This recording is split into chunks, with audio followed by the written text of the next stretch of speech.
We're back with Natasha Katz. You were born and raised in New York.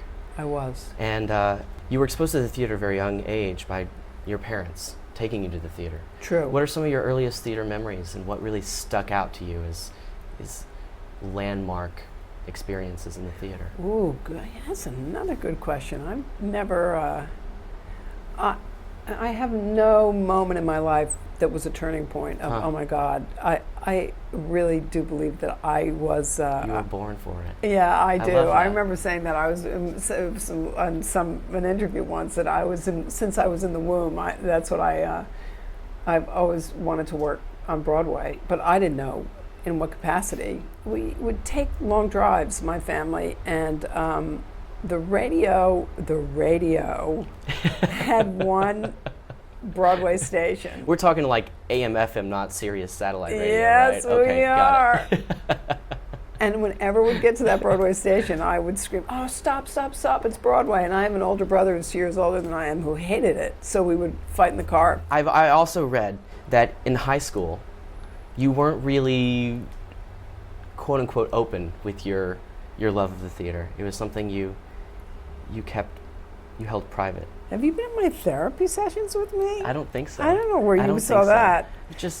It's true, done my research. actually. Why is that? Were you afraid of being made fun of because it was something that wasn't the popular group, or? No, they were really popular in my school here in New York. That group actually was really popular. I think it was my own. It was my private world.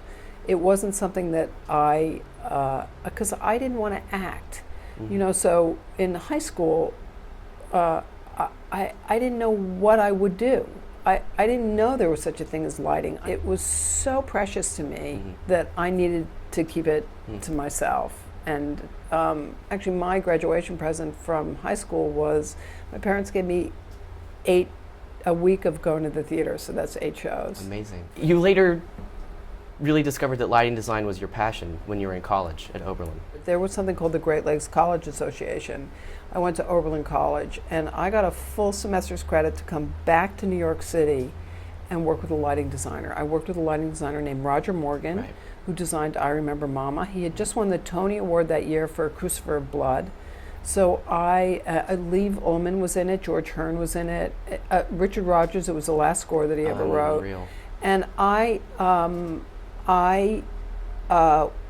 was an intern, so I came every single day. And Roger said that the great thing about me was that I showed up every day, because a lot of interns get bored after a while, but I never ever got bored by any of it. People can be so nice in the theater. It's kind of incredible. Roger was to take me under his wing that way and he took me to every single meeting he had with Martin Charnin, who was the director. I was 20 years old, 19, 20 years old, so it was incredible. And then I got to go all the way from Philadelphia through New York City, and I have a very strong memory of, there was a great electrician on the show. His name was Joe Monaco. He lives down in Florida now. He's I don't know how old he is, but he's got to be over 75.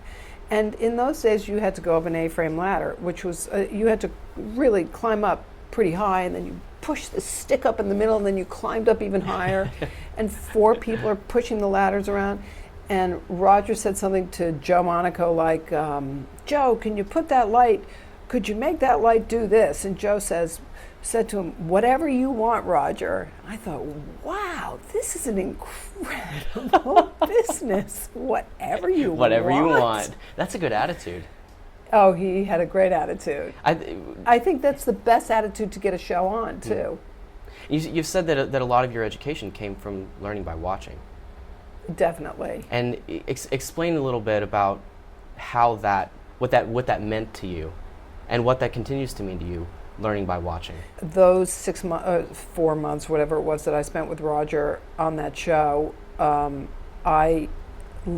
that's what I did. I watched everybody, and I watched the director, and I watched the stage manager, and I watched how people behaved in the theater, and I took all of that in, because I think what happens a lot today is that an intern feels that their job is to do something right away.